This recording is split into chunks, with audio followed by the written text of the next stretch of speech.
On est parti de France il y a à peu près une dizaine d'années parce qu'on ne croyait pas à l'Europe. Et on a dit on va voir ce qui se passe ailleurs. On ne pensait pas honnêtement à ce moment-là que le Canada ou le Québec allait aussi rentrer dans une sorte, je ne vais pas dire de plan, mais dans une direction similaire. Alexa Lavoie for Urban News, and I'm currently standing in front of the Quebec Parliament in Quebec City. Why? Because over the weekend, a big demonstration will take place, and a lot of people came here under the rain to express their dissatisfaction and frustration against Legault government. People have mentioned to me the cost of living, inflation, censorship, but also all the new bill that the Quebec government wants to put in place to infringe the freedom of the citizen. We came all the way here because we want to engage with the people on the ground, knowing their opinion on what is going on in the province of Quebec. Let's hear them. Là, actuellement, on a des dossiers comme la privatisation d'Hydro-Québec qui est bien réelle.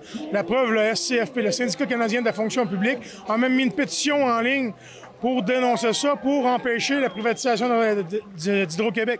Michael Sabia et Pierre Fitzgibbon sont littéralement des mercenaires économiques.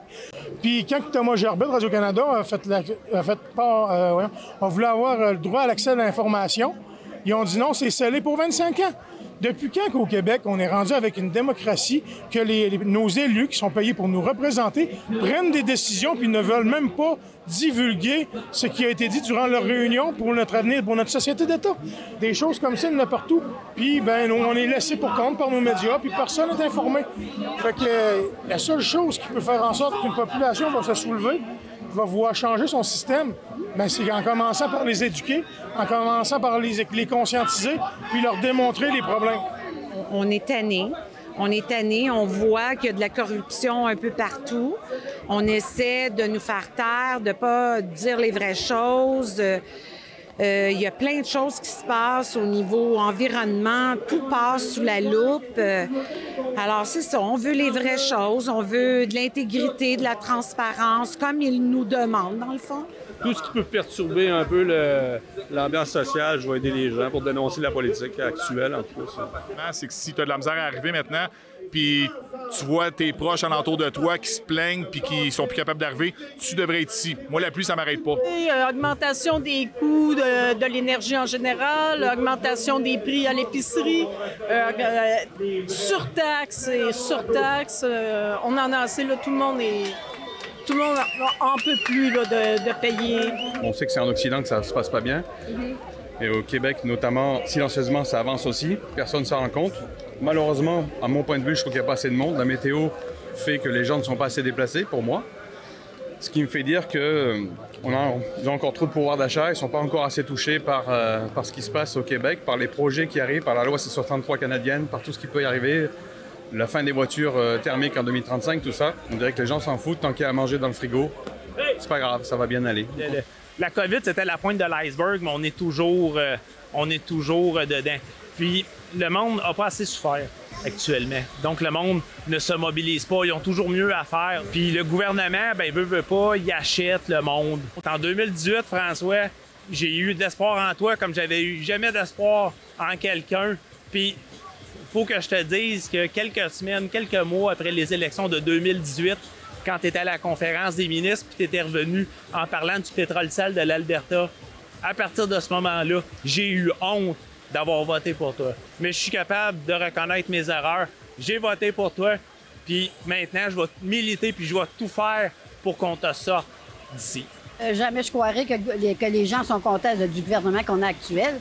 Avec tout ce qui se passe dans le milieu politique, c'est incroyable. Et puis en plus, ça fait 4 ans qu'on multiplie les manifestations, puis on dirait qu'il n'y a rien qui bouge. On dirait que le gouvernement ne comprend pas. Fait que François, assez, c'est assez. On sait que, par exemple, pour les prochaines élections, ça a l'air de s'en aller vers un gouvernement de Parti québécois avec Paul Saint-Pierre Plamondon. Pensez-vous vraiment que ça va faire changer les choses avec ce nouveau gouvernement-là? J'espère que ça va changer les choses, mais en ce moment, l'opposition n'est pas trop forte. Je la vois pas pantoute. Je la vois pas pantoute, honnêtement. Tu sais, je l'entends japper une fois de temps en temps, mais pas plus que ça. Il va-tu Il va-tu faire de quoi de concret pour nous autres? Vas-tu faire une loi pour avoir plus de transparence au niveau d'Hydro-Québec? Vas-tu arrêter le saccage d'Hydro-Québec? Vas-tu faire un ménage dans les licences RBQ? Vas-tu faire en sorte que faire un gros ménage dans la construction? Des dossiers comme ça, il y en a à la pocheter. Moi, je pense qu'on change 4,30 sous pour une pièce. Je pense que eux, les deux partis, s'ostinent un peu pour les mêmes raisons, mais c'est plus de savoir qu'est-ce qu'on fait avec quoi, mais c'est le même pattern. Le seul qui a un discours différent, c'est Éric Duhem. Je veux dire, une simple chose qu'on pourrait faire, c'est enlever une taxe sur l'essence. Le Legault s'estime ne veut pas le faire, mais c'est sûr que je pense que quand tu es dans le trou de 11 milliards de dollars, il faut que tu ailles chercher à quelque part ton argent. Oui, les gens veulent se débarrasser de la CAQ, mais c'est-tu comme avec Pauline, Anibali vote Pauline? C'est-tu la même chose qui se passe présentement? Probablement. Toutes les paroles de ces politiciens-là, il y a des belles promesses, mais une fois qu'ils sont élus, je pense qu'ils ne sont pas en contrôle de ce qu'ils font. Là. Actuellement, le Parti québécois, le Parti libéral, la CAQ, Québec solidaire, ils forment une coalition.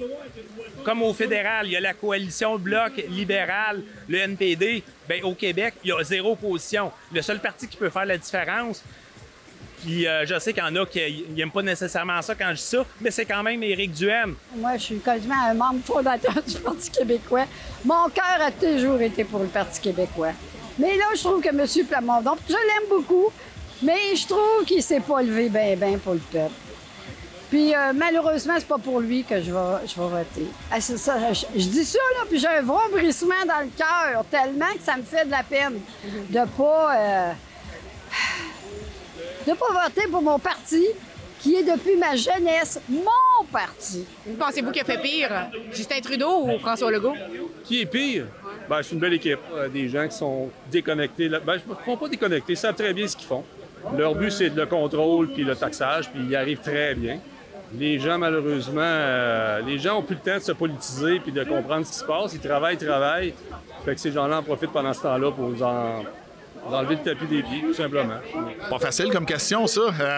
Je pense que les deux ont chacun leur tort à différents niveaux, mais j'ai vraiment de la difficulté à départager les deux parce que Trudeau, à sa façon à lui, tout ce qui s'est passé depuis 4 ans, juste avec la taxe carbone qui fait aucun sens. Mais, tu sais, M. Legault ici, c'est autre chose, juste d'octroyer des subventions à des équipes de la Ligue nationale comme les Kings de Los Angeles, 7 millions pendant que les gens ici crèvent de faim, une augmentation de 30 % à tous les députés, pendant qu'il y avait une grève du Front commun en même temps, qu'eux autres, ils leur donnaient, je pense, c'est 9 % sur 5 ans. C'est complètement rire du monde. Fait qu'à un moment donné, comme on dit, ben assez, c'est assez. Ils sont tous pour le World Economic Forum, puis on voit, les agendas sont pour ça, tu comprends donc. Tu sais, les villes 15 minutes, puis ça finit plus. Puis le peuple, ben on perd de plus en plus de pouvoir. J'en reviens pas. Par rapport à ce qui se passe en France, voyez-vous un peu une similarité avec le Québec, où est-ce qu'on s'en va?